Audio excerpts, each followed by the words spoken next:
കൃഷ്ണ. ഓം നമ ശിവായ. ഹര ഹര മഹാദേവ ശംഭോ മഹാദേവ. ഓം ഗം ഗണപതയേ നമഃ. ഓം ഗും ഗുരുഭ്യോ നമഃ. ആരെങ്കിലും ഉണ്ടോ ലൈവില്? ആരെയും കാണുന്നില്ല അല്ലേ? ഞാൻ ഇന്ന് നമുക്ക് ശിവപുരാണമാണ്. ഇന്ന് ശനിയാഴ്ച ദിവസമാണ്, അറിയാലോ. അപ്പോൾ പ്രദോഷമൊക്കെയാണ്. അപ്പോൾ എല്ലാവരും പ്രദോഷ വ്രതമൊക്കെ അനുഷ്ഠിച്ചു എന്ന് അറിഞ്ഞതിൽ വളരെ സന്തോഷമുണ്ട്. എനിക്ക് കുറേ പേര് മെസ്സേജ് ഇട്ടിട്ടുണ്ടായിരുന്നു, പ്രദോഷ വ്രതമൊക്കെ അനുഷ്ഠിച്ചു എന്ന് പറഞ്ഞ്. വളരെ സന്തോഷമുണ്ട് കേട്ടോ. അപ്പോൾ ഇങ്ങനെയുള്ള വ്രതങ്ങളൊക്കെ അനുഷ്ഠിക്കുക. പ്രദോഷം, ഏകാദശി അങ്ങനെയൊക്കെയുള്ള പോലുള്ള വ്രതങ്ങളൊക്കെ അനുഷ്ഠിക്കുന്നത് ഉത്തമമായിരിക്കും. പിന്നെ അതുപോലെ തന്നെ ഓരോരുത്തർ ഭക്തിയിലേക്ക് വരുമ്പോൾ ഞങ്ങൾ വലിയ ഭക്തരാണ് എന്ന് പറഞ്ഞ് നടക്കുന്നവരുണ്ട്. പക്ഷേ അവർ വെളുപ്പിനെ എണീക്കുകയോ അല്ലെങ്കിൽ ഭഗവാന്റെ നാമങ്ങൾ പറയുകയോ വെജിറ്റേറിയൻ ഫുഡ് കഴിക്കുകയോ അങ്ങനെ ഒന്നും ചെയ്യുന്നില്ല.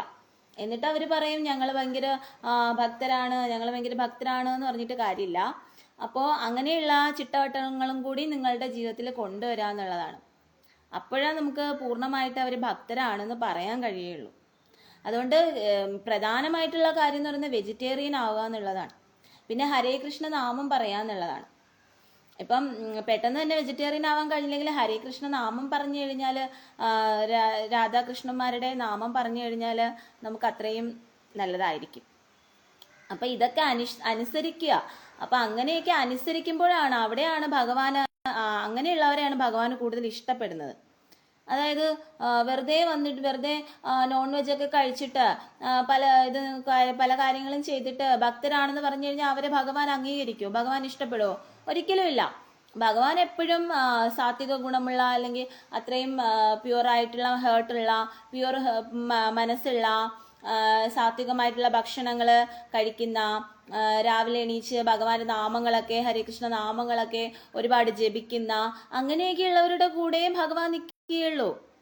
അല്ലെങ്കിൽ ഓം നമ ശിവായൊക്കെ ജപിക്കുന്ന, അങ്ങനെ ഭഗവാനെ തന്നെ എപ്പോഴും പ്രാർത്ഥിച്ചു കൊണ്ടിരിക്കുന്നവരെയൊക്കെയാണ്, അങ്ങനെയുള്ളവരെയാണ് ഭഗവാന് കൂടുതൽ ഇഷ്ടം. പിന്നെ അവരവരുടെ കർമ്മങ്ങളൊക്കെ ചെയ്യുന്നവരെയും അതുപോലെ എന്താ ചെയ്യുന്ന ഭഗവാന് വേണ്ടിയിട്ട് എന്തും ത്യജിക്കാനുള്ള മനസ്ഥിതി ഉള്ളവരെ, കാമക്രോധ ലോഭ മോഹാദികളൊന്നും ഇല്ലാത്തവരെ, അങ്ങനെയുള്ളവരെ ആണ് ഭക്തരെന്ന് പറയുന്നത്. അങ്ങനെയുള്ളവരെയാണ് ഭഗവാന് കൂടുതൽ ഇഷ്ടം. മനസ്സിലായോ? അപ്പം അങ്ങനെയൊക്കെ നമ്മൾ ആ ചിട്ടവട്ടത്തോടു കൂടി ജീവിച്ചു വരുമ്പോൾ അവിടെ നമുക്ക് ഭഗവാന്റെ ആ ഇഷ്ടം ഉണ്ടാവും. അതുകൊണ്ടാണ് ഭഗവാൻ എന്താണ് നല്ലവരുടെ കൂടെ നിൽക്കുന്നു എന്ന് പറഞ്ഞു കഴിഞ്ഞാൽ എന്താണ്? നല്ലത് ചെയ്യുമ്പോൾ നല്ലവരുടെ കൂടെ ഭഗവാൻ നിൽക്കും. നല്ലവരുടെ കൂടെ അല്ലേ ഭഗവാൻ നിൽക്കുകയുള്ളൂ. ഭഗവാൻ നോൺ വെജ് കഴിക്കുന്നവരുടെ കൂടെ ഭഗവാൻ പോയി നിൽക്കുമോ? ഇല്ല, ഒരിക്കലും ഇല്ല. ഭഗവാൻ നോൺ വെജ് കഴിക്കുന്നവരുടെ കൂടെ നിൽക്കില്ല. ഭഗവാൻ എപ്പോഴും വെജിറ്റേറിയൻ ഫുഡ് കഴിക്കുന്ന സാത്വികരായിട്ടുള്ള നല്ല മനസ്സുള്ളവരുടെ കൂടെ ഭഗവാൻ നിൽക്കുകയുള്ളൂ. അത് സത്യസന്ധമായിട്ടുള്ള കാര്യമാണ്. അതുകൊണ്ട് തന്നെ അവർക്ക് അടിക്കടി ഉയർച്ച ഉണ്ടാവും. മനസ്സിലായോ? അപ്പം അതുകൊണ്ട് നമ്മൾ തീർച്ചയായിട്ടും നമ്മളെ കൊണ്ട് കഴിയുമെങ്കിൽ തീർച്ചയായിട്ടും വെജിറ്റേറിയൻ ആവുക എന്നുള്ളതാണ്. അതോടൊപ്പം തന്നെ ഭഗവാന്റെ നാമങ്ങൾ, ഹരിനാമങ്ങൾ ജപിക്കുക എന്നുള്ളതാണ്. അപ്പം ഇതൊക്കെ ചെയ്യുന്നതിലൂടെ നമുക്ക് ഭഗവാന്റെ ഐശ്വര്യം ഉണ്ടാവും. അപ്പം ഇങ്ങനെയൊക്കെ ചെയ്യുന്നവരുടെ കൂടെയാണ് അവർ ചിലപ്പോൾ മനസ്സുകൊണ്ട് എന്തിരിതാണെങ്കിലും അല്ലെങ്കിൽ പല തെറ്റ് ചെയ്തിട്ടുണ്ടെങ്കിലും അവർ ഇങ്ങനെയൊക്കെയുള്ള സാത്വിക സ്വഭാവം, അവർ വെജിറ്റേറിയൻ ഫുഡ് കഴിക്കുന്നു, അവർ കൃത്യമായിട്ട് ഭഗവാന്റെ നാമങ്ങളൊക്കെ പറയുമ്പോൾ അപ്പോൾ ഭഗവാൻ ഇപ്പം ശിവഭഗവാനായാലും വിഷ്ണു ആയാലും കൃഷ്ണനായാലും ആരായാലും ശരി തന്നെ അവരുടെ കൂടെ നിൽക്കുകയുള്ളൂ. ദേവി ആയാലും അവരുടെ കൂടെ നിൽക്കുകയുള്ളൂ. അപ്പം അതുകൊണ്ട് ഇത് എല്ലാവരും ശീലിക്കുക എന്നുള്ളതാണ്. ഭഗവാന്റെ നാമം പറയുക, അതുപോലെ വെജിറ്റേറിയൻ ഫുഡ് കഴിക്കുക, ഇതൊക്കെ നമ്മൾ ശീലിക്കുകയാണെന്നുണ്ടെങ്കിൽ നമ്മുടെ കൂടെയും ഭഗവാൻ നിൽക്കും. അത് സത്യസന്ധമായിട്ടുള്ള കാര്യമാണ്. അപ്പം അത് മനസ്സിലാക്കുക എന്നുള്ളതാണ്. ഹരേ കൃഷ്ണ. ഓം നമ ശിവായ. ഇന്ന് നമുക്ക് ശിവപുരാണത്തിന്റെ ഭാഗം 15 കന്ദർപ്പന് അനങ്കൻ എന്ന് പേര് സിദ്ധിച്ച സംഭവം. അപ്പൊ കന്ദർപ്പന് അനങ്കൻ എന്ന് പേര് സിദ്ധിച്ച സംഭവമാണ് ഇന്ന് വായിക്കാനുള്ളത്. അപ്പോൾ കുറച്ച് പേര് വന്നിട്ടുണ്ട്, വായിക്കാട്ടോ. ഹർഷപുത്രനായ കാമദേവൻ ഒരിക്കൽ സദാശിവന്റെ ഉഗ്രകോപത്തിനിരയായി. ദക്ഷൻ നടത്തിയ ഹോമാഗ്നിയിൽ ദേവി സതി തന്റെ ഭൗതിക ശരീരം ഹോമിച്ചതോടെ കൈലാസേശ്വരൻ തീവ്ര ദുഃഖിതനായി തീർന്നു. പത്നി വിയോഗത്താൽ അഴലാർന്ന ചേതസ്സുമായി നടന്ന ശിവന്റെ മേൽ കന്ദർപ്പൻ ഉന്മാദാസ്ത്രം എറിഞ്ഞു. അസ്വസ്ഥനായി തീർന്ന ഭഗവാൻ മനഃശാന്തിക്കായി കാളിന്തി നദിയിൽ ഇറങ്ങി മുങ്ങിക്കുളിച്ചു. പക്ഷേ കാളിന്തിയിലെ നിർമ്മല ജലം കറുപ്പായി തീർന്നു. എന്നാൽ സ്നാനത്തിനു ശേഷവും ഭഗവാന് ശാന്തി ലഭിക്കാതെ അദ്ദേഹം അലഞ്ഞു നടന്നു. കാമദേവൻ വീണ്ടും ഭഗവാന്റെ നേർക്ക് സന്താപനാസ്ത്രം എയ്തു. ഭഗവാന്റെ ദുഃഖം തന്റെ അസ്ത്രപ്രയോഗത്താൽ അധികരിക്കുന്നുവെന്ന് അറിഞ്ഞ മദനൻ വജ്രംഭണാസ്ത്രം കൂടി പ്രയോഗിച്ചപ്പോൾ ഭഗവാൻ കോട്ടുവായിട്ട് തുടങ്ങി. ഗത്യന്തരമില്ലാതെ വിഷാദഗ്രസ്തനായി ഭഗവാൻ നിലകൊള്ളവേ പാഞ്ചാലികൻ എന്ന് പ്രസിദ്ധനായ കുബേരപുത്രനെ കാണാനിടയായി. ഭഗവാന്റെ കൽപ്പന പ്രകാരം പാഞ്ചാലികൻ അദ്ദേഹത്തിൽ നിന്നും വജ്രഫണാസ്ത്രവും സന്താപനാസ്ത്രവും ഉന്മാദാസ്ത്രവും ഏറ്റുവാങ്ങി. അങ്ങനെ ഭഗവാൻ സന്തുഷ്ടനായി തീരുകയും അദ്ദേഹത്തെ കനിഞ്ഞ് അനുഗ്രഹിക്കുകയും ചെയ്തു. അങ്ങനെ ഭഗവാൻ എന്ത് ചെയ്യുകയാണ്? ആ കുബേരപുത്രനെ കനിഞ്ഞ് അനുഗ്രഹിക്കുകയാണ്. അപ്പൊ കുബേരനെ പ്രാർത്ഥിക്കുന്നത് വളരെ ഉത്തമമാണ്. കുബേരൻ എന്ന് പറഞ്ഞു കഴിഞ്ഞാൽ ശിവഭഗവാന്റെ ഏറ്റവും അടുത്ത ഭക്തനാണ്. ഏറ്റവും വലിയ മഹാദേവ ഭക്തനാണ് കുബേരൻ. അപ്പൊ നമുക്ക് ജീവിതത്തിൽ പൈസക്കൊക്കെ ബുദ്ധിമുട്ട് വരികയാണെങ്കിൽ നമ്മൾ കുബേര ഭഗവാനോട് പ്രാർത്ഥിക്കുകയാണെങ്കിൽ നല്ലതായിരിക്കും കേട്ടോ. ഭക്ത, നീ ധന്യനാണ്. നിന്നിൽ നാം വളരെ സംപ്രീതനായിരിക്കുന്നു. ചൈത്രമാസത്തിൽ നിന്നെ ഭക്തി പരസ്പരം ദർശിക്കുകയോ സ്പർശിക്കുകയോ പൂജിക്കുകയോ ചെയ്യുന്നവൻ വൃദ്ധരായാലും ബാലനായാലും അങ്കനായാലും തൽക്ഷണം ഉന്മത്തനായി തീരുകയും നിന്റെ മുന്നിൽ അവർ ആടിപ്പാടി നൃത്തം ചെയ്യുന്നതുമായിരിക്കും. അതോടെ അവർക്കെല്ലാം നമ്മുടെ പ്രത്യേക അനുഗ്രഹം ലഭിക്കുകയും യോഗാവസ്ഥ കരഗതമാകുകയും ചെയ്യുന്നതാണ്. നമ്മുടെ പേരിനാൽ നീ പാഞ്ചാലികേശൻ എന്ന് പ്രസിദ്ധനായി തീരും. അപ്പോൾ ഭഗവാന്റെ പേരിനാൽ നീ പാഞ്ചാലികേശൻ എന്ന് പ്രസിദ്ധനായി തീരുമെന്ന് പറയുകയാണ്. ദേവിയെക്കുറിച്ചുള്ള നീറുന്ന ചിന്തയിൽ നിന്നും മുക്തനായ സദാശിവൻ വിന്ധ്യാപർവ്വതത്തിലെത്തി. എന്നാൽ അദ്ദേഹത്തെ തേടി മദനൻ അവിടെയും ചെന്നു. കന്ദർപ്പന്റെ നോട്ടത്തിൽ നിന്നും രക്ഷപ്പെടാൻ എന്നോണം ശ്രീ ഭഗവാൻ ദാരുവനത്തിനുള്ളിലേക്ക് പ്രവേശിച്ചു. ധാരാളം ഋഷിമാർ അവരുടെ ധർമ്മപത്നിമാരോടൊപ്പം തപസ്സു ചെയ്ത് ധന്യമായ ജീവിതം നയിച്ചിരുന്ന ഒരു പുണ്യ സങ്കേതമായിരുന്നു ആ സ്ഥലം. ഭിക്ഷധരണേ എന്ന ഓംകാരപ്പൊരുളിന്റെ പ്രാർത്ഥന കേട്ടിട്ടും മഹർഷിമാരിൽ ആരും തന്നെ ഒന്നും ഉരിയാടിയതേയില്ല. ഭഗവാൻ ആ ഐശ്വര്യപൂർണമായ ദാരുവനത്തിൽ ചുറ്റിക്കറങ്ങി നടന്നു. ത്രിലോക സൗന്ദര്യത്തിന്റെ പരമാത്മ ജ്യോതിസായ ഭഗവാന്റെ ഔഹമൈത തേജസ്സും സൂര്യബിംബത്തെ വെല്ലുന്ന സൗന്ദര്യവും കണ്ട് അരുന്ധതിയും അനസൂയയും ഒഴിച്ച് മറ്റുള്ള ഭഗവാത്രേയ നാരിമാരുടെ മനക്കാമ്പിന് ഇളക്കം സംഭവിച്ചു. മന്മഥ പീഡയാൽ അവർ ലഹരി പിടിച്ച മട്ടിലായിത്തീർന്നു. കാമാതുരങ്ങളായ ആ സുന്ദരീ രത്നങ്ങൾ എല്ലാം വിസ്മരിച്ച് ഭഗവാന്റെ പിന്നാലെ പോയി. ഇത് കണ്ട് കോപിഷ്ഠരായ ഭാർഗവൻ, അങ്കിരസ് തുടങ്ങിയ മുനിമാർ ശ്രീ പരമേശ്വരന്റെ ലിംഗം താഴെ വീണു പോകട്ടെ എന്ന് ശപിച്ചു. അപ്പോ ശിവഭഗവാനെ കണ്ടിട്ട് മറ്റുള്ള സ്ത്രീകളെല്ലാരും, അതായത് ത്രിലോകത്തിലുമുള്ള അനസൂയ ഒഴിച്ചുള്ള മറ്റുള്ള ഭഗവാത്രേയ നാരിമാരുടെ മനക്കാമ്പിലെല്ലാം തന്നെ ശിവഭഗവാന്റെ ആ സുന്ദര രൂപം കണ്ടിട്ട് വളരെയധികം മോഹം ജനിക്കുകയും അങ്ങനെ അവരെല്ലാം തന്നെ ശിവഭഗവാന്റെ പിറകെ പോവുകയാണ്. അങ്ങനെ പോയപ്പോ ഈ മുനിമാരത് കാണുകയാണ്. അപ്പൊ മുനിമാര് ഉടനെ തന്നെ ഭഗവാനെ ശപിക്കുകയാണ്. അങ്ങനെ ഭഗവാന്റെ ലിംഗം താഴെ വീണു പോകട്ടെ എന്ന് ശപിക്കുകയാണ്. അങ്ങനെ ഭഗവാന്റെ ലിംഗം ഭൂമിയിലേക്ക് വീഴുകയാണ്. പൊടുന്നനെ ഭഗവാന്റെ ലിംഗം ഭൂമി പിളർന്നുകൊണ്ട് പതിക്കുകയും ഭഗവാൻ അവിടെ നിന്നും അപ്രത്യക്ഷനാകുകയും ചെയ്തു. ഭഗവാന്റെ ലിംഗം ഭൂമിയെ പിളർന്നതുകൊണ്ട് പാതാള ലോകത്തിലെത്തി. അതോടെ ബ്രഹ്മാണ്ടവും പിളർന്നു. തൽക്ഷണം 3 ലോകവും കുലുങ്ങി തുടങ്ങി. അപകടമറിഞ്ഞ വിരിഞ്ചൻ ക്ഷീരസാഗരത്തിലെത്തി വിഷ്ണു ഭഗവാനെ കണ്ട് കാരണം അന്വേഷിച്ചു. വിഷ്ണു ബ്രഹ്മാവിനോട് പറഞ്ഞു, ഹേ സൃഷ്ടികർത്താവേ, എല്ലാ സംഭവങ്ങളുടെയും ഗതിയെ നിയന്ത്രിക്കുന്നത് ശ്രീ ശങ്കരനാണ്. എന്നാൽ അദ്ദേഹത്തിന്റെ ലിംഗം മഹർഷിമാർ വീഴ്ത്തിയിരിക്കുകയാണ്. അതിന്റെ ഭാരം താങ്ങാത്തതിനാലാണ് ഭൂമി കുലുങ്ങിയത്. ആ ലിംഗം കാണുവാനും അതിനെ വന്ദിക്കുവാനും നമുക്കുടനെ പുറപ്പെടേണ്ടതായിട്ടുണ്ട്. അങ്ങനെ വിഷ്ണു ഭഗവാനും ബ്രഹ്മദേവനും ഉടനെ യാത്ര പുറപ്പെട്ടു. പക്ഷേ അനന്തമായ ലിംഗം കണ്ട് വിസ്മയഭരിതരായി തീർന്ന ശ്രീഹരി ഗരുഡന്റെ പുറത്തു കയറി ത്രിലോകങ്ങളിലെല്ലാം സഞ്ചരിച്ചുവെങ്കിലും ലിംഗത്തിന്റെ അറ്റം കാണാതെ അവർ രണ്ടുപേരും നിരാശാഭരിതരായി മടങ്ങുകയാണ് ചെയ്തത്. ശിവലിംഗത്തിന്റെ അരികിൽ നിന്നവർ ഏറെ നേരം ശ്രീ ശങ്കരനെ സ്തുതിച്ചു.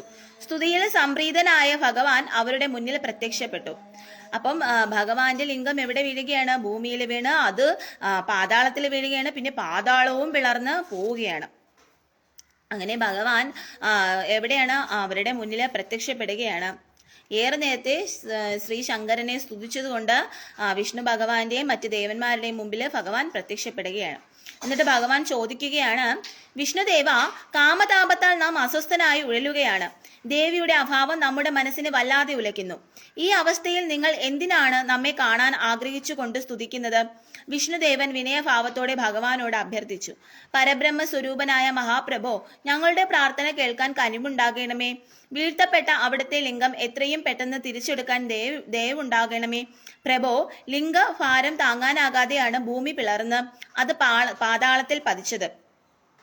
ത്രിലോകവും ഇപ്പോൾ ഭീതിയുടെ പിടിയിൽ അമർന്നിരിക്കുകയാണ്. സദാശിവൻ പ്രതിവചിച്ചു. ദേവന്മാരെ, നിങ്ങളുടെ അപേക്ഷ നാം പരിഗണിക്കാം. എന്നാൽ ഒരു വ്യവസ്ഥയുടെ അടിസ്ഥാനത്തിൽ മാത്രമേ നമുക്ക് ലിംഗം തിരിച്ചെടുക്കാൻ കഴിയൂ. നമ്മുടെ ലിംഗം ദേവന്മാർ പൂജിച്ചു കൊള്ളാമെന്ന് ഉറപ്പ് നൽകിയാൽ നാം ലിംഗം തിരിച്ചെടുക്കുന്നതാണ്. ഇതിന് തയ്യാറല്ലെങ്കിൽ നമുക്ക് ലിംഗം തിരിച്ചെടുക്കാൻ സാധ്യമല്ല. അപ്പോ ദേവന്മാർ നമ്മുടെ ലിംഗം പൂജിച്ചു കൊള്ളാമെന്നുള്ള ഉറപ്പുണ്ടെന്നുണ്ടെങ്കിൽ മാത്രം നമ്മുടെ ലിംഗം നാം തിരിച്ചെടുക്കാമെന്ന് ഭഗവാൻ പറയുകയാണ്. ഇല്ലെന്നുണ്ടെങ്കിൽ തിരിച്ചെടുക്കാൻ കഴിയില്ല എന്ന് പറയുകയാണ്. വിഷ്ണു ഭഗവാനും ബ്രഹ്മദേവനും സദാശിവന്റെ അഭ്യർത്ഥന പ്രകാരം ദേവന്മാർ ലിംഗപൂജ ചെയ്തു കൊള്ളാമെന്ന് സമ്മതിച്ചു. ഇപ്രകാരം കനകപിംഗളമായ മഹാലിംഗത്തെ ബ്രഹ്മാവ് കൈക്കൊള്ളുകയും 4 ജാതികൾക്കും ശിവപൂജയ്ക്കുള്ള ശാസ്ത്രങ്ങൾ നിർമ്മിക്കുകയും ചെയ്തു. ശൈശവം, പാശുപം, കാമദമനം, കപാലികം എന്നീ ക്രമത്തിലാണ് ആരാധന രീതി സ്ഥിരീകരിക്കപ്പെട്ടത്. പിന്നീട് ഭഗവാൻ സദാശിവൻ തന്റെ ലിംഗം തിരിച്ചെടുത്ത് ചിത്രവനത്തിൽ സൂക്ഷ്മമായി സ്ഥാപിച്ചു. വീണ്ടും ശ്രീ പരമേശ്വരൻ സഞ്ചരിക്കവേ കാമദേവൻ നേരിട്ട് വന്ന് ഭഗവാനെ തപിപ്പിക്കാൻ ഒരുങ്ങുന്നു.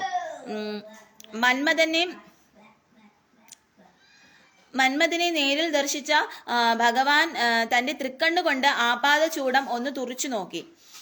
കർപ്പൂരം എരിയുന്നത് പോലെ മദനന്റെ പാദം മുതൽ വെന്തുനീറി തുടങ്ങി. കുസുമായുധത്തിന്റെ കയ്യിലിരുന്ന കാമബാണം അറിയാതെ നിലത്തു വീണു. അവ 5 കഷ്ണങ്ങളായി മാറി. പൊന്നിൻ തിളക്കമാർന്ന കാമ ബാണപ്പിടി സുഗന്ധവും ആകർഷക നിറത്തോടു കൂടിയ ചെമ്പക മരമായി തീർന്നു. അതിന്റെ നാഭീസ്ഥാനമാണ് ഇലഞ്ഞി മരമായി തീർന്നത്. ഇന്ദ്രനീലം പതിപ്പിച്ച തലപ്പ് പുഷ്പാതിരായി ചമഞ്ഞു. ചന്ദ്രകാന്ത കല്ല് പതിച്ചിരിക്കുന്ന പിടിപ്പാടിന്റെ അകം തൂനിലാവിന്റെ മനോഹാരിത വിളിച്ചറിയിക്കുന്ന പിച്ചക മരമായി ജന്മം കൊണ്ടു. തലപ്പാവിന് താഴെയുള്ള ഭാഗം പവിഴം പതിച്ചിരുന്നതിനാൽ അവ മുല്ലലതാദികളായി തീർന്നു. പാദം മുതൽ ദഹിച്ചു തുടങ്ങിയപ്പോൾ കന്ദർപ്പൻ വലിച്ചെറിഞ്ഞ അമ്പുകളാണ് വിവിധ തരം മാവുകളും മറ്റു വൃക്ഷങ്ങളുമായി തീർന്നത്. സാക്ഷാൽ പരബ്രഹ്മസ്വരൂപനായ സദാശിവന്റെ കാരുണ്യാതിരേകത്താലാണ് ആ വൃക്ഷങ്ങൾ സുരഭിലവും സാധുള്ളവയും ദേവകൾക്കും ഭുജിക്കാൻ കഴിയുന്ന തക്ക ഗുണവിശേഷങ്ങൾ ഉള്ളവയായും തീർന്നത്. ഭഗവാന്റെ തൃക്കണിന്റെ അതുല്യ പ്രഭാവത്താൽ കാമദേവൻ പൂർണ്ണമായും ദഹിച്ചു. കാമനെ ചുട്ടരിച്ചതിനു ശേഷം ശ്രീ രുദ്ര ഭഗവാൻ സ്വദേഹത്തെ അടക്കി ഘോരതപം അനുഷ്ഠിക്കുന്നതിന് വേണ്ടി ഹിമാലയത്തിലേക്ക് എഴുന്നള്ളി. ഇങ്ങനെയാണ് കന്ദർപ്പൻ അനങ്കനായി തീർന്നത്. സർവചരാചരങ്ങളുടെയും നാഥനായ ശ്രീ ഭഗവാന്റെ ലീലകളുടെ ഭാഗമായിരുന്നു ലിംഗസംഭവം. സൃഷ്ടിക്ക് നിദാനമായിരിക്കുന്നത് ലിംഗത്തിന്റെ പ്രവർത്തനമാണ്. പരമപവിത്രമായ ഒരു കർമ്മമാണ് സൃഷ്ടി നടത്തുക എന്നത്. അതുകൊണ്ട് ശിവലിംഗാരാധന ദേവന്മാർക്കും മാനവർക്കും മോക്ഷപ്രാപ്തിക്കുള്ള ഒരു മഹത്തായ കർമ്മമാണെന്ന സത്യം വെളിപ്പെടുത്താൻ കൂടിയാണ് ഭഗവാൻ ഇത്തരമൊരു ലീല നടത്തിയത്. മഹർഷിമാർ പോലും ആരാധിക്കുന്നതും മോക്ഷം കാക്ഷിച്ച് പ്രാർത്ഥിക്കുന്നതും മഹേശ്വരനെയാണെന്നിരിക്കെ മഹർഷിമാർ ഭഗവാന്റെ ലിംഗം വീണു പോകട്ടെ എന്ന് ശപിച്ചാൽ ആ ശാപം നിസാരമാക്കിക്കൊള്ളാൻ ഭഗവാന് നിഷ്പ്രയാസം സാധിക്കുന്ന കാര്യമാണ്. അതായത് നമ്മൾ ഭഗവാന്റെ ലിംഗാരാധന, ആ ശിവലിംഗ ആരാധന എന്ന് പറയുന്നത് പണ്ട് കാലത്ത് വളരെ അധികം ഉണ്ടായിരുന്നതാണ്. പക്ഷേ ഈ കാലത്താണ് ആരും അങ്ങനെ അമ്പലങ്ങളിലെ ശിവക്ഷേത്രങ്ങളിലൊന്നും പോവാത്തതും ശിവലിംഗ ആരാധന നടത്താത്തതും. പണ്ടൊക്കെ ശിവധാര നടത്തുമായിരുന്നു, പിൻവിളക്ക് മുൻവിളക്കൊക്കെ നടത്തുമായിരുന്നു. അങ്ങനെയൊക്കെ ചെയ്യുമ്പോൾ നമുക്ക് ഒരുപാട് നന്മ ഉണ്ടാവുമായിരുന്നു. അതിലൂടെ തന്നെ ഈ പറയുന്ന അലഞ്ഞു തിരിഞ്ഞു കിടക്കുന്ന കുറേ ആൾക്കാരുണ്ടല്ലോ, അവരുടെയൊക്കെ, അതായത് ഞാൻ പറയുന്നത് മനസ്സിലാവുന്നുണ്ടോ നിങ്ങൾക്ക്? അതായത് ഒരുപാട് കാമക്രോധങ്ങളൊക്കെ ഉള്ളവരുടെ അതൊക്കെ അടക്കാൻ വേണ്ടിയിട്ട് ഈ ഭഗവാന്റെ ലിംഗാരാധനയിലൂടെ നമുക്ക് സാധിക്കുന്നതായിരുന്നു. അങ്ങനെ ഒരു കൺട്രോളിങ് പവർ കിട്ടുന്ന ഇതായിരുന്നു ആ ഒരു ലിംഗാരാധന എന്ന് പറയുന്നത് ഒരു കാലത്ത്. പക്ഷെ ഇപ്പൊ അതെല്ലാം പോയതോടുകൂടിയാണ് ഇങ്ങനെ ഈ നാട്ടിൽ തന്നെ പലതരത്തിലുള്ള പ്രശ്നങ്ങളൊക്കെ നടക്കുന്നത്. ആ ഒരു കൺട്രോളിങ് പവർ ആർക്കും ഇല്ലാതാവുന്നതും അങ്ങനെ പലതരത്തിലുള്ള പ്രശ്നങ്ങൾ ഉണ്ടാവുന്നതും അതുകൊണ്ട് തീർച്ചയായിട്ടും നമുക്ക് മോക്ഷം ശ്രദ്ധിക്കണമെങ്കിൽ എല്ലാ മനുഷ്യരും പോവേണ്ടത് മനുഷ്യ ജന്മത്തിന്റെ ഇതെന്ന് പറയുന്നത് മോക്ഷത്തിലേക്കാണ്. അപ്പൊ ആ മോക്ഷം സിദ്ധിക്കണമെങ്കിലും ഭഗവാന്റെ ശിവലിംഗ ആരാധന വേണം എന്നുള്ളത് ഒരു പ്രധാനമായിട്ടുള്ള കാര്യമാണ്. അപ്പോൾ ഈ ഋഷിമാര് ശപിച്ചുവെങ്കിലും ഭഗവാൻ അതിലൊന്നും വിഷമമില്ല എന്നാണ് പറയുന്നത്. കാരണം എന്തെന്ന് വെച്ച് കഴിഞ്ഞാൽ ഭഗവാൻ അതിൽ വിഷമിക്കേണ്ട കാര്യമില്ല. കാരണം എന്ന് വെച്ചാൽ അവര് എപ്പോഴും ഭഗവാനെ തന്നെ പ്രാർത്ഥിച്ചുകൊണ്ട് ജപിച്ചുകൊണ്ട് ഭഗവാന്റെ കാര്യങ്ങൾ മാത്രം ഓർത്തുകൊണ്ടിരിക്കുന്നവരാണ് ഋഷിമാരെന്ന് പറയുന്നത്. ശിവഭഗവാനെ തന്നെ പ്രാർത്ഥിച്ചുകൊണ്ട് നിരന്തരം ഇരിക്കുന്നവരാണ്. അതുകൊണ്ട് തന്നെ ഭഗവാന് അവരോട് ക്ഷമിക്കാൻ നിഷ്പ്രയാസം ഭഗവാൻ ക്ഷമിക്കുന്നതാണ് എന്നാണ് പറഞ്ഞത്. എന്നിട്ടും ഭഗവാൻ ആ ശാപത്തിന് വിധേയനായി നിന്ന് കൊടുത്തത് അദ്ദേഹത്തിന്റെ പൂർവ്വനിശ്ചയം കൊണ്ടെന്ന അലംഘനീയമായ വസ്തുത ശിവഭക്തന്മാർ അത്യാവശ്യം അറിഞ്ഞിരിക്കേണ്ട ഒരു പ്രധാന കാര്യമാണ്. ലിംഗാരാധനയിലൂടെ സാധ്യമാകുന്നത് പരമപവിത്രമായതും അതുല്യവും അപൂർവവുമായ സിദ്ധി വൈഭവമാണ്. അണ്ടകടാഹത്തിൽ ആകമാനം നിറഞ്ഞു നിൽക്കുന്ന പരബ്രഹ്മ സ്വരൂപനായ സാക്ഷാൽ സദാശിവൻ ആ പരമ്പൊരുളിനെ ഒരു ദേവനോ മാനവനോ തന്റെ മനോക്ഷേത്രത്തിൽ വെച്ച് ആരാധിക്കുക എന്നത് അസാധ്യമാണ്. മനുഷ്യ മസ്തിഷ്കത്തിന്റെ പരിമിതിക്കുള്ളിൽ ഒതുങ്ങുന്നതല്ല പരബ്രഹ്മം. മാനവ ഹൃദയ ക്ഷേത്രത്തിൽ സദാശിവനെ ഒഴികെയുള്ള മറ്റ് ഏതൊരു ദേവനെയും പ്രതിഷ്ഠിക്കാനും ആരാധനയിലൂടെയും അചഞ്ചലമായ ധ്യാനത്തിലൂടെയും മോക്ഷപ്രാപ്തി കൈവരിക്കാൻ സാധിക്കും. എന്നാൽ സർവ്വചരാചരങ്ങളുടെയും അധിപനായി അന്തർയാമിയായിരിക്കുന്ന പരബ്രഹ്മം തന്നെയായ സദാശിവന്റെ പൂർണ്ണരൂപം ക്രാന്തദർശികളുടെ മനസ്സിന് പോലും താങ്ങാനാകില്ല. ഇക്കാരണത്താലാണ് ലിംഗം മനസ്സിൽ പ്രതിഷ്ഠിച്ച് ആരാധിക്കാൻ ദേവന്മാർക്കും മാനവർക്കും കഴിയട്ടെ എന്ന വിധി ഭഗവാൻ അദ്ദേഹത്തിന്റെ ലീലയിലൂടെ നടപ്പിൽ വരുത്തിയത്. അപ്പം ഭഗവാന്റെ ആ രൂപം നമുക്ക് ദർശിച്ച് പ്രാർത്ഥിക്കാൻ പോലും കഴിയില്ല, അത്രയ്ക്കും പവർഫുൾ ആണ്. അതുകൊണ്ടാണ് ഭഗവാന്റെ ലിംഗത്തെ ആരാധിക്കാൻ വേണ്ടിയിട്ട് ഭഗവാൻ മറ്റുള്ള മനുഷ്യർക്കെല്ലാം ദേവന്മാർക്കും മനുഷ്യർക്കും എല്ലാം ആ ഒരു വരം കൊടുത്തത്. അതുകൊണ്ടാണ് ഭഗവാന്റെ ലിംഗത്തെ പ്രാർത്ഥിക്കണം എന്ന് പറയുന്നതെന്നാണ് പറയുന്നത് ഇവിടെ. ശ്രീ പരമേശ്വരന്റെ ഒരു പ്രധാന അംശം, പ്രത്യേകിച്ചും ലോക നിലനിൽപ്പിനും ജീവജാലങ്ങളുടെ ഐശ്വര്യപൂർണവും ശാന്തി നിറഞ്ഞതുമായ ജീവിതത്തിനും മൂലകാരണമായ ലിംഗാരാധന മനുഷ്യ മസ്തിഷ്കത്തിന്റെ സീമയ്ക്കുള്ളിൽ പ്രതിഷ്ഠിച്ചു നിർത്തി ആരാധിക്കാനും ശ്രീ ഭഗവാൻ നിശ്ചയം ചെയ്തത്. സതീദേവിയുടെ അഭാവത്തിലൂടെ സൃഷ്ടി വഴിമുട്ടി നിൽക്കുകയാണെന്നറിഞ്ഞ ഭഗവാൻ വ്യാകുലനാകുന്നതും ജീവജാലങ്ങളുടെ നിലനിൽപ്പിനുള്ള ഉത്കണ്ഠ മൂലമാണ്. ആദി സ്വരൂപിണിയായ ദേവിയും സദാശിവനും ഒത്തുചേരുമ്പോഴാണ് സൃഷ്ടി നടക്കുന്നത്. പരമമായ ആ ബ്രഹ്മം തന്നെയാണ് ഓംകാരമായി തീരുന്നത്. പഞ്ചഭൂതങ്ങളുടെ ആകത്തുകയായി ബാഹ്യവും ആന്തരികവുമായി ഒരേ തോതിൽ നിലകൊള്ളുന്ന നിരാകാരമായ ബ്രഹ്മം സദാശിവനായി രൂപം കൊണ്ടപ്പോൾ ആ അനന്ത ശക്തിയിലൂടെ അനുഗ്രഹവും പ്രേരണയും നിശ്ചയവും ജീവന്റെ നിലനിൽപ്പിന് ആധാരമായി തീർന്നു. ശിവലിംഗ ആരാധനയിലൂടെ ഒരു ഭക്തന് സച്ചിദാനന്ദം അനുഭവിക്കാൻ ഇടവരുന്നു. ശിവം അഥവാ പരമമായ ആനന്ദം അനുഭവിക്കണമെങ്കിൽ പൂർവ്വജന്മത്തിലെ പുണ്യകർമ്മ സഞ്ചയത്തിലൂടെ ലഭിക്കുന്ന പ്രത്യേകമായ വരദാനം ലഭിച്ചിരിക്കണം. പഞ്ചഭൂതങ്ങൾ അടങ്ങിയ മാനവ ശരീരത്തെ ഒരു പാവന ക്ഷേത്രമായി കരുതി വേണം നിലനിർത്തേണ്ടത്. ഗാത്രക്ഷേത്രത്തിലാണ് ശ്രീ ഭഗവാൻ സദാശിവൻ കുടികൊള്ളുന്നതെന്ന ബോധം സദാ ഉണ്ടായിരിക്കണം. സദാശിവൻ അല്ലാതെ അകത്തോ പുറത്തോ മറ്റൊന്നും തന്നെ ഇല്ലെന്ന തത്വചിന്ത അകതാരിൽ പ്രതിഷ്ഠിക്കേണ്ടതാണ്. അഹംഭാവം തമോ ഗുണത്തിന്റെ ഭാഗമായിട്ടാണ് ഉണ്ടാകുന്നത്. പൂർവ്വജന്മവാസനയുടെ ബാക്കി പാത്രം എന്നോണം അവ മനസ്സിന്റെ ഭാഗമായി അവശേഷിച്ചിരിക്കും. നിരന്തരമായ പഞ്ചാക്ഷരി മന്ത്രോച്ചാരണത്തിലൂടെയും പ്രാർത്ഥനയിലൂടെയും നിഷ്കാമമായ ഭക്തിയിലൂടെയും അവയെ ക്രമേണ ഒഴിവാക്കാൻ കഴിയണം. വരുതികെട്ട ഇന്ദ്രിയങ്ങളെ വളരെ കരുതലോടെ നിയന്ത്രിച്ചു നിർത്തുവാനും കഴിയണം. മാത്രമല്ല, ഇന്ദ്രിയങ്ങൾ ആഗ്രഹിക്കുന്നതൊന്നും തന്നെ സ്വീകരിക്കാതെ സദാശിവ സങ്കല്പത്തിൽ തന്നെ മനസ്സിനെ ചേർത്ത് വെക്കണം. ശിവം അഥവാ പരബ്രഹ്മം അല്ലാതെ മറ്റൊന്നും തന്നെ സത്യപ്പൊരുളില്ല എന്ന കാര്യവും പ്രത്യേകം അറിഞ്ഞിരിക്കേണ്ടതാണ്. ഓരോ ശ്വാസഗതിയിലും ഓം നമഃ ശിവായ എന്ന മന്ത്രമായിരിക്കണം ഉണ്ടായിരിക്കേണ്ടത്. മാത്രമല്ല, എല്ലാ ജീവജാലങ്ങളും സദാശിവന്റെ ലിംഗാംശമാണെന്ന സങ്കല്പം ഉറച്ചിരിക്കുന്നതോടൊപ്പം നമ്മെക്കാൾ കുറഞ്ഞ മറ്റ് ജീവികളിലും കുടികൊള്ളുന്നത് ശ്രീ പരമേശ്വരൻ തന്നെയാണെന്നും അതുകൊണ്ട് തന്നെ അവ നമ്മിൽ നിന്നും കുറഞ്ഞവരോ മോശപ്പെട്ടവരോ അല്ലെന്നുമുള്ള അദ്വൈത ചിന്താധാരയിൽ സദാ മനസ്സിനെ സ്ഥാപിക്കണം. ഒരു യഥാർത്ഥ ഭക്തനെ സംബന്ധിച്ചിടത്തോളം അന്യഥാത്വഭാവം ഒരിക്കലും മനസ്സിൽ വെച്ച് പുലർത്താനാവില്ല. നമ്മൾ മോശമാണെന്ന് കരുതുന്ന മറ്റ് ജീവികളെല്ലാം തന്നെ ശ്രീ ഭഗവാന്റെ വാത്സല്യ സന്താനങ്ങളാണെന്നും അവരിൽ കുടികൊള്ളുന്ന ജീവൻ തന്നെയാണ് തന്റെ ഉള്ളിൽ സദാ കുടികൊള്ളുന്നതെന്നും ഇക്കാരണത്താൽ തന്നെ മറ്റ് ജീവികൾ ഒരിക്കൽ താനായിരുന്നു എന്നുമുള്ള അന്യചിന്തയാണ് ഒരു വ്യക്തിയെ ഭഗവത് സന്നിധിയിലേക്ക് അടുപ്പിക്കുന്നത്.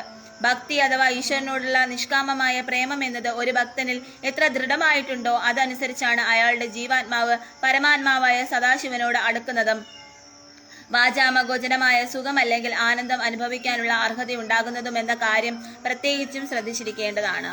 അതായത് എല്ലാവരോടും നമ്മൾ ഒരേപോലെ തന്നെ പെരുമാറണം എന്നുള്ളതാണ്. അതായത് ഒരു ചെറിയ ജീവിയിലിരിക്കുന്നതും അതുപോലെ നമ്മളിലിരിക്കുന്ന ജീവനും അതുപോലെ ഒരു പ്രാണിയിലിരിക്കുന്നതും എല്ലാം തന്നെ ആ ഭഗവാന്റെ, ആ ശിവഭഗവാന്റെ തന്നെ അംശമാണെന്നുള്ളതാണ്. ആ സത്യമാണ് മനസ്സിലാക്കേണ്ടത്. അപ്പോൾ അതുകൊണ്ട് തന്നെ എല്ലാവരെയും ഒരുപോലെ കാണാൻ പഠിക്കുക എന്നുള്ളതാണ്.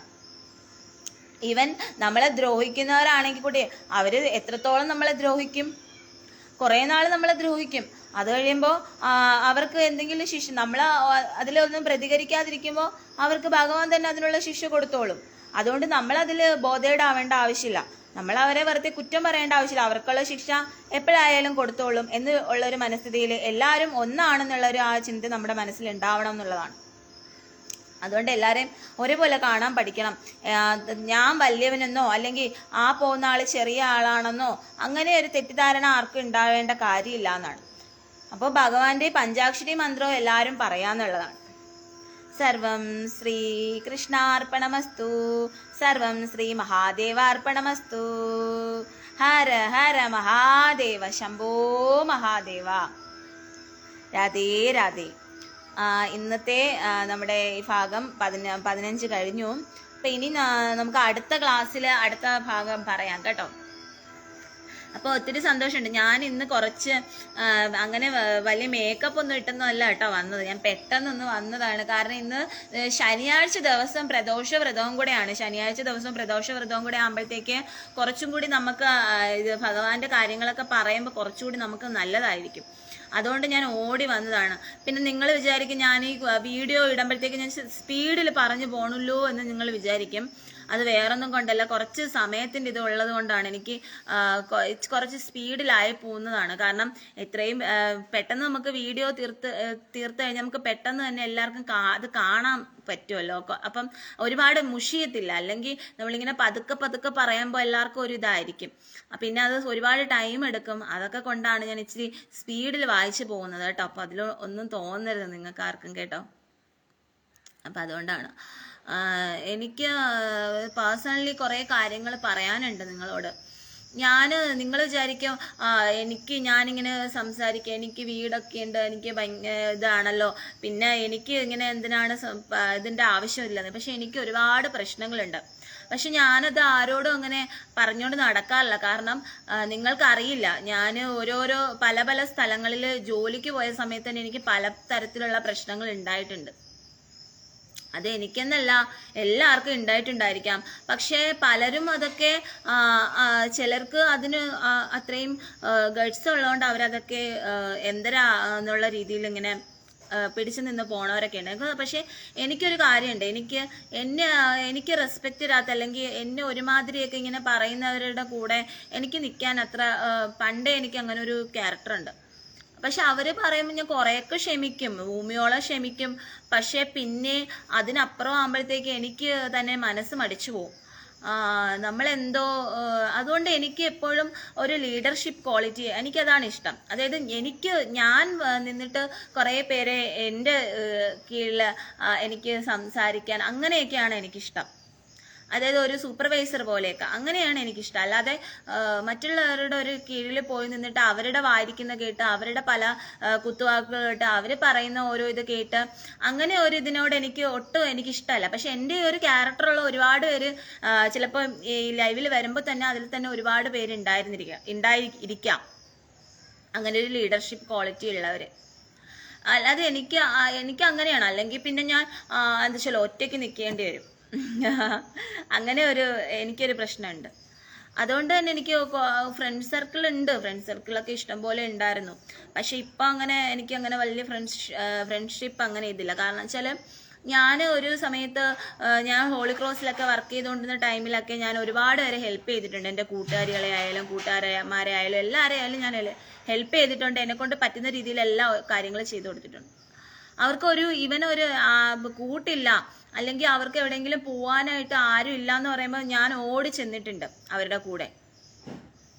പക്ഷേ എനിക്കൊരാവശ്യം വന്നപ്പോൾ ഇപ്പോൾ എനിക്ക് ഇങ്ങനെ ഒരു സ്ഥിതി വന്നപ്പോൾ എനിക്ക് കുറച്ച് പൈസ ഇല്ല. അപ്പം ഞാൻ ഈ കൊടുത്ത പൈസ തിരിച്ചു ചോദിക്കുമ്പോൾ അവർക്ക് തരാൻ വയ്യ, അവർ തരില്ല. അപ്പം എനിക്ക് അങ്ങനെ വരുമ്പോൾ എനിക്ക് ഭയങ്കര വിഷമമാണ്. കാരണം നമ്മൾ പണ്ടൊരു സമയത്ത് അവരെ ഹെൽപ്പ് ചെയ്ത് അവർക്ക് വേണ്ടി നിന്ന് അവരെ സ്നേഹിച്ച അവർ തന്നെ നമ്മളെ തള്ളി പറയുന്നത് കാണുമ്പോൾ എനിക്ക് വളരെ വിഷമം തോന്നാറുണ്ട്. എന്തുകൊണ്ടാണ് ഇവർ ഇങ്ങനെ കാണിക്കുന്നത് എന്ന് പലപ്പോഴും എനിക്ക് തോന്നാറുണ്ട്. കാരണം അതൊക്കെ അവർ മറക്കും എന്നുള്ളതാണ്. നമ്മൾ ഒരാൾക്ക് ചെയ്യുന്ന സഹായം അത് എന്നായാലും അത് ഓർത്തിരിക്കണം എന്നുള്ളതാണ്. പക്ഷെ അവർ അതൊക്കെ മറക്കും എന്നുള്ളതാണ്. അതുകൊണ്ട് തന്നെയാണ് എനിക്ക് മനസ്സിലായത് ഈ നമ്മുടെ ഭൂമിയിലുള്ള മനുഷ്യരെന്ന് പറയുന്നത്, അല്ലെങ്കിൽ ഭൂമിയിലുള്ള മിക്കവരെന്ന് പറയുന്നത് സ്വാർത്ഥരാണെന്നും അവർ ഈ പഴയതെല്ലാം മറക്കുന്നവരാണെന്നും ഒക്കെ എനിക്ക് മനസ്സിലായത് അതുകൊണ്ടാണ്. ഇപ്പം എൻ്റെ വീട്ടുകാർക്ക് ഒരു ആവശ്യം വന്നപ്പോൾ എൻ്റെ വീട്ടുകാർക്ക് ആരില്ല. എൻ്റെ അമ്മയാണെങ്കിൽ പോലും എല്ലാവരെയും സഹായിച്ചു. ഒരു കല്യാണം വന്നാൽ തന്നെ എല്ലായിടത്തും ഓടി നടക്കും. നമ്മുടെ കുടുംബത്തിലൊക്കെ ആണെങ്കിൽ എന്തെങ്കിലും ഒരു വിശേഷം വന്നാൽ എല്ലായിടത്തും പോവും, എല്ലാവരെയും ഹെൽപ്പ് ചെയ്യും, എന്ത് വേണമെങ്കിലും ചെയ്യും. അങ്ങനെ ഒരു ഇതാണ്. ഇപ്പോൾ ഇവൻ കയ്യിൽ പൈസ കൊടുക്കാൻ അല്ലെങ്കിൽ ഒരാളായിട്ട് നിന്നെങ്കിലും ഒരു ഇതുണ്ടാവും, ഹെൽപ്പിംഗ് ഉണ്ടാവും. അങ്ങനെയൊക്കെ ചെയ്തില്ല. പക്ഷെ അവരെയും ആരും കാണുന്നില്ല. അതാണ് പറയുന്നത്, നല്ലവർക്കും ഈ ഭൂമിയിൽ ജീവിക്കാൻ വളരെ ബുദ്ധിമുട്ടാണ്. അതുപോലെ ഒരുപാട് സഹായം ചെയ്യുന്നവർക്കും ആളായിട്ടായാലും സഹായം ചെയ്യുന്നവരെയും അവസാനം അവരെ തള്ളിക്കളയുക അല്ലെങ്കിൽ തള്ളിപ്പറയുക തന്നെ ചെയ്യും. അതാണ് സത്യം എന്ന് പറയുന്നത്. അതുകൊണ്ട് തന്നെയാണ് എനിക്ക് അങ്ങനെ വലിയ ഫ്രണ്ട്സ് അങ്ങനെ ഞാൻ വലുതായിട്ട് ഇതിലോട്ട് പോവാറില്ല, ഫ്രണ്ട്ഷിപ്പിലോട്ട്. കാരണം എൻ്റെ അനുഭവം കൊണ്ടാണ് കേട്ടോ, നിങ്ങൾക്കൊന്നും തോന്നരുത്. എൻ്റെ അനുഭവം കൊണ്ടാണ്, ഞാൻ പഠിച്ച പാഠം അതാണ്. എൻ്റെ അനുഭവമാണ് എന്നെ കൊണ്ട് പഠിപ്പിച്ചത്. അല്ലാതെ എനിക്ക് ഫ്രണ്ട്സുകളൊന്നും ഇല്ല. നിങ്ങൾ വിചാരിക്കും എനിക്കങ്ങനെ ഫ്രണ്ട്സുകളൊക്കെ ഇല്ലല്ലോ എന്ന്, ഞാൻ ഫ്രണ്ട്സുകളുടെ കാര്യമൊന്നും പറയുന്നില്ലല്ലോ എന്നൊക്കെ നിങ്ങൾ വിചാരിക്കും. പക്ഷെ എനിക്ക് ഫ്രണ്ട്സൊക്കെ ഉണ്ടായിരുന്നു. പക്ഷെ എന്ത് ചെയ്യാനാണ്, ഈ കാലഘട്ടങ്ങൾ കഴിഞ്ഞു പോകുമ്പോൾ നമ്മൾ പണ്ടത്തെ ആ കാലത്തോട്ട് നമ്മൾ ചിന്തിക്കുമ്പോൾ നമുക്ക് ഒരുപാട് സന്തോഷം തോന്നാറുണ്ട്. എന്നാൽ തന്നെയും അതിലേറെ നമുക്ക് സങ്കടവും തോന്നാറുണ്ട്. പിന്നെ എൻ്റെ സ്ഥലം എന്ന് പറയുന്നത് ഇവിടെയല്ല. എന്നെ കല്യാണം കഴിച്ചുകൊണ്ട് വന്നതാണ് ഇവിടെ ട്രിവാൻഡ്രം. അപ്പം എനിക്ക് എൻ്റെ സ്ഥലത്ത് ദൂരമുണ്ട്. അതുകൊണ്ടാണ് എനിക്ക് അവിടെ പോയി എത്തിപ്പെടാൻ അവിടെയുള്ള ആരുമായിട്ട് ഒരിതില്ല. പിന്നെ ഒരു കാര്യമുണ്ട്, എനിക്കങ്ങനെ എന്താ പറയുക, ഒരു സപ്പോർട്ടായിട്ട് അല്ലെങ്കിൽ എന്നെ അത്രയ്ക്കും മനസ്സിലാക്കിയിട്ടുള്ള ഫ്രണ്ട്സൊന്നും എനിക്ക് അങ്ങനെ ഇല്ല കൂടുതലായിട്ട്. അതാണ് വാസ്തവം എന്ന് പറയുന്നത്. അപ്പോൾ പലരും പല പല കാര്യങ്ങൾ പറഞ്ഞ് പല പല പ്രശ്നങ്ങൾ സംസാരിച്ച് അങ്ങനെയൊക്കെ പല പല രീതികളാണ്. അതുകൊണ്ട് തന്നെയാണ് എനിക്ക് ഈ പറഞ്ഞ പോലെ മനസ്സിലാക്കാൻ കഴിയാത്തത്. എങ്ങനെയുള്ളവരാണ് നമ്മുടെ കൂടെ നിൽക്കുമ്പോൾ നമ്മളോട് ചിരിച്ച് സന്തോഷിച്ച് സ്നേഹമായിട്ടൊക്കെ നിൽക്കും. പക്ഷെ അവരുടെ ഉള്ളിൽ നമ്മളോട് അസൂയയും നമ്മളോട് വേറൊരു ഇതായിരിക്കും. അത് നമുക്കറിയില്ല. നമുക്ക് പിന്നെ കുറേ നാൾ കഴിയുമ്പോൾ കുറേ നാൾ കഴിയുമ്പോഴാണ് നമുക്ക് മനസ്സിലാവുന്നത് ഇവരൊക്കെ നമ്മളോട് കാണിച്ചിരുന്നതെല്ലാം വെറും അഭിനയമായിരുന്നു. നമ്മുടെ കയ്യിലിരിക്കുന്ന പൈസ കണ്ടിട്ടാണ്, അല്ലെങ്കിൽ നമ്മൾ ചെലവാക്കാൻ വേണ്ടിയിട്ട് നമ്മൾ എന്തെങ്കിലുമൊക്കെ വാങ്ങിക്കൊടുത്തവർക്ക് അവരെ സന്തോഷിപ്പിക്കാൻ വേണ്ടിയിട്ടുള്ള, അവർക്ക് നമ്മളെ കൊണ്ട് യൂസ് ആക്കാൻ വേണ്ടിയിട്ടുള്ള ആ ഒരു സ്നേഹം മാത്രമാണ് അവർക്ക് ഉണ്ടായിരുന്നുള്ളൂ എന്നുള്ള ആ ഒരു തിരിച്ചറിവ് എനിക്ക് ഉണ്ടായതിന് ശേഷമാണ് ഞാൻ ഈ പറയുന്ന ഫ്രണ്ട് സർക്കിളുകളെല്ലാം അങ്ങനെ ആവശ്യത്തിന് മാത്രം എല്ലാം ഒഴിവാക്കിയത് കൊണ്ടാണ്. ഞാൻ എൻ്റെ +2 ഗ്രൂപ്പിൽ പോലും അങ്ങനെ കയറാറില്ല. ഞാൻ എൻ്റെ ഈ ഭക്തി കാര്യങ്ങളൊക്കെ ഞാൻ ഒരു തവണ എൻ്റെ ഗ്രൂപ്പിൽ ഷെയർ ചെയ്തായിരുന്നു. അപ്പോൾ കുറേ പ്രാവശ്യം ഷെയർ ചെയ്തപ്പോൾ അവർക്കതൊരു ബുദ്ധിമുട്ട് പോലെയൊക്കെ എന്നോട് പറഞ്ഞു. അതിനുശേഷം ഞാൻ പിന്നെ ഷെയർ ചെയ്യാറുമില്ല. അവർ വേണമെങ്കിൽ വന്ന് കാണട്ടെ, സപ്പോർട്ട് ചെയ്യുന്നെങ്കിൽ സപ്പോർട്ട് ചെയ്യട്ടെ, അങ്ങനെ ഞാൻ വിചാരിച്ചിട്ടുള്ളൂ. അതുകൊണ്ട് എനിക്ക് അങ്ങനെ ഞാൻ ഈ പറയുന്ന പോലെ എല്ലാവരെയും നല്ലവരെ മാത്രമേ ഞാൻ എടുക്കുകയുള്ളൂ, അക്സെപ്റ്റ് ചെയ്യുള്ളൂ. അതായത് അങ്ങനെയല്ല, നമുക്ക് തിരിച്ചറിയാൻ കഴിയില്ല ആരാണ്. ഇപ്പം എനിക്ക് ഒരനുഭവം കിട്ടിക്കഴിഞ്ഞാൽ ഞാൻ പിന്നെ അതോടെ അവരിൽ നിന്ന് എങ്ങനെയെങ്കിലും ഉൾവലിഞ്ഞ് പോവാനേ ഞാൻ നോക്കുകയുള്ളൂ. അല്ലാതെ പിന്നെയും അവരോട് ഒരു കൂട്ടുകൂടാൻ എനിക്ക് മനസ്സിനൊരിതാണ്. കാരണം നമുക്ക് ഒരനുഭവം ആയിക്കഴിഞ്ഞാൽ നമ്മൾ പഠിക്കണം എന്നുള്ളത്. അതുകൊണ്ടാണ് നിങ്ങൾ വിചാരിച്ചാലും നോക്കിയാലും മനസ്സിലായി, എൻ്റെ വീഡിയോസൊന്നും അങ്ങനെ വലിയ ലൈക്കൊന്നും അങ്ങനെ ഇതൊന്നും വരില്ല. കാരണം എനിക്കങ്ങനെ ഫ്രണ്ട് സർക്കിൾ കുറവാണ്. ഞാനങ്ങനെ അധികം ആരോടും അങ്ങനെ വലുതായിട്ട് മിണ്ടാറില്ല. എനിക്ക് ശരിയായിട്ടുള്ള അല്ലെങ്കിൽ അത്രയും വിശ്വസിക്കുന്ന അത്രയും പ്യുവറായിട്ടുള്ളവരെ മാത്രമേ ഞാൻ അക്സെപ്റ്റ് ചെയ്യത്തുള്ളൂ. എനിക്ക് അങ്ങനെ ഒരു ക്യാരക്ടറുണ്ട്. അത്രയും പ്യുവറായിട്ടുള്ളവർ മതി എനിക്ക്. അതുകൊണ്ടാണ് ഞാൻ പറഞ്ഞത്, ഇതിൽ ആരൊക്കെ വന്നാലും അത്രയും നല്ല ഇതുള്ളവരായിരിക്കും കുറച്ച് പേരെങ്കിലും വരുന്നത്. എനിക്ക് അവർ മതി, എനിക്ക് അതിൻ്റെ ആവശ്യമേ ഉള്ളൂ. നല്ല മനസ്സുള്ളവർ മതി. കാരണം നമുക്ക് പലതരത്തിലുള്ള മനസ്സിലുള്ളവർ വന്നിട്ട്, നമ്മളോട് അസൂയുള്ളവർ വന്ന്, പല രീതിയിലുള്ളവർ വന്നിട്ട് നമ്മൾ അവരോട് പോയി നമുക്ക് ആ ഫ്രണ്ട്ഷിപ്പ് ചെയ്തിട്ട് അവസാനം അവർ നമ്മളെ ഇട്ടിട്ട് പോകുമ്പോൾ, അല്ലെങ്കിൽ അവർ നമ്മളെ ചതിക്കുമ്പോൾ, അല്ലെങ്കിൽ നമ്മളോട് ആ ഒരു രീതിയിൽ പെരുമാറി കഴിയുമ്പോൾ പിന്നെ നമുക്ക് വിഷമാവില്ലേ, നമ്മുടെ മനസ്സിൽ ഭയങ്കരമായിട്ട് വിഷമാവും അല്ലേ. നമുക്ക് ആക്ച്വലി നമ്മൾ ഒരുപാട് നമുക്ക് ഹേർട്ട് ചെയ്യും അത്. അതിനെക്കാട്ടിലും നമുക്ക് എന്താണ്, ഫ്രണ്ട്സ് ഉണ്ടെങ്കിൽ ഒരു ലിമിറ്റേഷൻസിൽ നിർത്തുമ്പോൾ അതാണ് ഏറ്റവും നല്ലതെന്ന് പറയുന്നത്. അല്ലാതെ ഒരുപാട് നമ്മളിത് ആക്കഴിഞ്ഞാൽ പിന്നെ നമുക്കത് വലിയ പ്രശ്നമാവും. അപ്പം അതുകൊണ്ടാണ് ഞാൻ പറയുന്നത്. പിന്നെ പണ്ടത്തെ കാലമൊന്നും അല്ലല്ലോ. ഇപ്പം പണ്ടൊക്കെ എന്ന് പറഞ്ഞു കഴിഞ്ഞാൽ എന്താണ്, അത്രയും സ്നേഹത്തിന് ഇമ്പോർട്ടൻസ് ഉള്ള സത്യസന്ധത, സ്നേഹം, ആത്മാർത്ഥത, ഇതൊക്കെ ഉണ്ടായിരുന്ന ഒരു കാലഘട്ടങ്ങൾ ഉണ്ടായിരുന്നു. പക്ഷെ ഇപ്പം അതൊക്കെ വളരെ വളരെ കുറഞ്ഞു. പണ്ടൊക്കെ ആണെങ്കിൽ നമ്മളിപ്പം വീട്ടിലോ എന്തെങ്കിലും പുഴുക്ക് വല്ലതും ഉണ്ടാക്കിയാലോ അല്ലെങ്കിൽ കപ്പ പുഴുങ്ങിയാലോ ഒക്കെ ഓടി നമ്മൾ അയലത്തെ വീട്ടിൽ കൊണ്ടുപോയി കൊടുക്കും, അവരോട് സംസാരിക്കുകയും സ്നേഹമായിട്ട് പെരുമാറും, അങ്ങനെയൊക്കെയുള്ളൊരു കാലം ഉണ്ടായിരുന്നു കേരളത്തിൽ. പക്ഷെ ഇപ്പം അങ്ങനത്തെ കാലമൊന്നും അല്ല. ഇപ്പോൾ ഒരുപാട് മാറിയിട്ടുണ്ട്. എല്ലാവരും സ്വാർത്ഥരായിക്കൊണ്ടിരിക്കുകയാണ്. എല്ലാവരും പണത്തിന് പുറകെ ഓടുകയാണ്. എല്ലാവർക്കും അവരവരുടെ കാര്യങ്ങൾ മാത്രമാണ്. ഇനി പാവങ്ങളുടെ കയ്യിൽ വല്ലതും ഉണ്ടെങ്കിൽ അത് പിടിച്ചു മേടിക്കാനും കൂടിയുള്ള ആ ഒരു രീതിയിലുള്ള സ്വഭാവമുള്ള ആൾക്കാരാണ് നമ്മുടെ ഈ കലികാലത്തിലെന്ന് പറയുന്നത്, ഈ ലോകത്തെന്ന് പറയുന്നത്. അതുകൊണ്ട് തന്നെ നമുക്കറിയില്ല ആരാണ് ശരി, ആരാണ് തെറ്റ്, ആരാണ് നമ്മളുടെ യഥാർത്ഥ സുഹൃത്ത്, ആരാണ് നമുക്ക് കൊള്ളാവുന്നവർ, ആരാണ് കൊള്ളാത്തവർ എന്നൊന്നും നമുക്ക് അറിയാൻ കഴിയില്ല. അപ്പം അത് അറിയണമെന്നുണ്ടെങ്കിൽ അത് ഭഗവാന് മാത്രമേ അറിയാവുള്ളൂ. ചിലപ്പോൾ അതുകൊണ്ടായിരിക്കാം ഭഗവാൻ തന്നെ എൻ്റെ അടുത്തേക്ക് അങ്ങനെ ഒരുപാട് പ്രശ്നങ്ങളുള്ളവരെ വിടാത്തത്. അതുകൊണ്ടാണ് ഭഗവാൻ നല്ലവരെ മാത്രമേ വിടുന്നുള്ളൂ. അതും ഞാനൊരു ലിമിറ്റിലേ നിർത്തുകയുള്ളൂ. അതാണ് എൻ്റെ ഒരു ക്യാരക്ടർ. ഭഗവാൻ പറയുന്നുണ്ട് എപ്പോഴും ഭഗവാനിലെ ഭക്തി എന്ന് പറയുന്നത് ആ ഒരു ലിമിറ്റേഷൻസ് വേണം എന്ന്. അതായത് എല്ലാത്തിനും ഒരു ലിമിറ്റേഷൻസ് വേണം എന്നുള്ള ആ ഒരു ഇതാണ് ഭഗവാൻ സജസ്റ്റ് ചെയ്യും. കാരണം എല്ലാത്തിനെയും അംഗീകരിച്ച് നമ്മുടെ തോന്നിയ കണക്ക് ജീവിക്കുന്ന ഒരു ലൈഫ് ആവരുത്. മനസ്സിലായോ? ഞാൻ അതാണ് പറഞ്ഞത്. അപ്പം അതുകൊണ്ട് നമ്മൾ അതെല്ലാം മനസ്സിലാക്കണം എന്നുള്ളതാണ്. ഇപ്പം നിങ്ങൾക്ക് തന്നെ ഇപ്പോൾ ഓരോരോ അനുഭവങ്ങൾ വരുമ്പോൾ നിങ്ങൾക്ക് മനസ്സിലാവുന്നുണ്ട്. ഓരോരോ പ്രശ്നങ്ങൾ, നാട്ടിൽ നടക്കുന്ന സംഭവങ്ങൾ, ഇതൊക്കെ വരുമ്പോൾ നിങ്ങൾക്ക് മനസ്സിലാവുന്നുണ്ട് പല പല കാര്യങ്ങൾ. അപ്പം അതുകൊണ്ട് എല്ലാത്തിനും ഒരു ലിമിറ്റേഷൻ വേണം, എല്ലാത്തിനും ഒരു കൺട്രോളിങ് പവർ വേണം, എല്ലാത്തിനും ഒരു വേലിക്കെട്ട് അങ്ങനെ വേണം ഞാൻ പറയുന്നത്. ഒരു വേലിക്കെട്ട് എല്ലാത്തിനും വേണം. നമ്മൾ നമ്മളെ തന്നെ റെസ്പെക്ട് ചെയ്യണം, നമ്മുടെ ക്യാരക്ടറിനെ നമ്മൾ റെസ്പെക്ട് ചെയ്യാന്നുള്ള. മറ്റുള്ളവർ എന്തോ പറയുക എന്തെടുക്കുക നമ്മൾ അറിയാൻ ചെയ്യും. പക്ഷെ നമുക്ക് നമ്മളിലൊരു വില ഉണ്ടാവണം. നമുക്ക് ആ ഒരു വില നമ്മുടെ മനസ്സിൽ എപ്പോഴും ഉണ്ടാവും. നാം എന്താണെന്നുള്ളത് നമുക്കും നമ്മൾ പ്രാർത്ഥിക്കുന്ന ദൈവത്തിനും അറിയാം. മനസ്സിലായോ? അപ്പം അത് മാത്രം മതി, അതിൻ്റെ ആവശ്യമുള്ളൂ. പിന്നെ നമ്മളൊക്കെ അറിയാവുന്നവർക്കും അറിയാം, അത്രേ ഉള്ളൂ. അത് മാത്രം നിങ്ങൾ വിചാരിച്ചാൽ മതി. അല്ലാതെ വേറെ ഒന്നിനും വേറെ പല ഇതും വരും, അതിലൊന്നും പോയി ഇതാവേണ്ട ആവശ്യമില്ല. ഓക്കെ. അപ്പം എല്ലാവർക്കും വേണ്ടിയിട്ട് ഞാൻ പ്രാർത്ഥിക്കാം.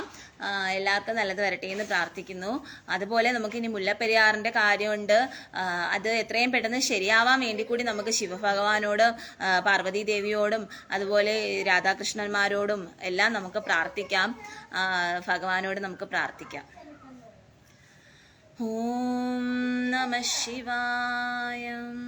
ഇനി ആരൊക്കെയാ വന്നിട്ടുള്ളേ നോക്കാം കേട്ടോ. അരുൺ, വിജേഷ്, അനു, ഹരിത, ഹരിപ്രിയ, നെടുവേലി, രാംലിംഗം, സ്വീറ്റി, ശ്വേത സ്വീറ്റി, ഓക്കെ, അമ്പിളി കൃഷ്ണ, രജുരാം, നെടുവേലി, അഷ്റഫി, കണ്ണൻ, നന്ദു, കീർത്തന, അവന്തിക, അമ്മു, രേണുക, ലക്ഷ്മി. കുറച്ച് പേരെ വന്നിട്ടുള്ളൂ കേട്ടോ. എനിക്കറിയാം, കാരണം ഈ ടൈമിലായതുകൊണ്ട് അങ്ങനെ ആരും വരില്ല. പിന്നെ ഞാൻ പറഞ്ഞായിരുന്നു, ഇത് കുറച്ച് കഴിഞ്ഞ വീഡിയോയിൽ ഞാൻ പറഞ്ഞായിരുന്നു, ആരെങ്കിലും ഒക്കെ ലൈവിൽ വരുമ്പോൾ എനിക്കൊന്ന് ലൈക്ക് ചെയ്യണേന്ന് ഞാൻ പറഞ്ഞായിരുന്നു. കാണുന്നവരെല്ലാം ഒന്ന് ലൈക്ക് ചെയ്യണേന്ന് പറഞ്ഞിട്ട് കാണുന്നവർ വ്യൂവേഴ്സ് ഉണ്ട്, പക്ഷെ ആരും ലൈക്ക് ചെയ്യുന്നില്ല. കുറച്ച് പേരൊക്കെ ലൈക്ക് ചെയ്യുന്നുള്ളൂ കേട്ടോ. അതെന്താന്ന് എനിക്കറിയില്ല. ചിലപ്പോൾ ഞാൻ സ്പീഡിൽ ഇങ്ങനെ, ഞാൻ പറഞ്ഞല്ലോ സ്പീഡിൽ ഞാൻ വായിച്ചു പോകുന്നതുകൊണ്ടായിരിക്കും. എൻ്റെ ഒരു സമയത്തിൻ്റെ ഇതുകൊണ്ടാണ് ഞാൻ സ്പീഡിൽ വായിച്ചു പോകുന്നത്, വേറൊന്നും നിങ്ങൾ തോന്നരുത്. ശരി, ഓക്കെ ഓക്കെ. സർവം കൃഷ്ണാർപ്പണമസ്തു. ജയ് ശ്രീ രാധേ രാധേ. ഹരേ കൃഷ്ണ കൃഷ്ണ കൃഷ്ണ ഹരേ ഹരേ, ഹരേ രാമ രാമ രാമ ഹരേ ഹരേ. ഓം നമഃ ശിവായ.